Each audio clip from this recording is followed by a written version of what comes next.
চুয়াডাঙ্গার দামুড়হুদা সীমান্ত এলাকায় অভিযান চালিয়ে প্রায় 1,76,00,000 টাকা মূল্যের 8টি স্বর্ণের বার উদ্ধার করেছে বর্ডার গার্ড বাংলাদেশ।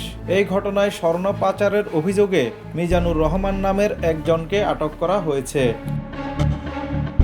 গোপন সংবাদের ভিত্তিতে বুধবার বেলা 11:30টায় উপজেলার কার্পাসডাঙ্গা বাজার থেকে মুন্সিপুর বিউপির দিকে যাওয়ার সময় সন্দেহভাজন ওই ব্যক্তির মোটর সাইকেল থামিয়ে তল্লাশি চালানো হয়।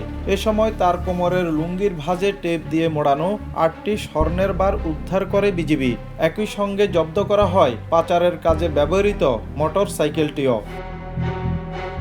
বিজিবি জানিয়েছে, উদ্ধার হওয়া স্বর্ণের আনুমানিক বাজার মূল্য 1,76,00,000 টাকা। আটক ব্যক্তিকে থানায় হস্তান্তরের প্রক্রিয়া চলছে। উদ্ধার হওয়া স্বর্ণ সরকারি বিধি অনুযায়ী চুয়াডাঙ্গা ট্রেজারি অফিসে জমা দেওয়া হবে বলে জানিয়েছে BGB. Desk report, the news.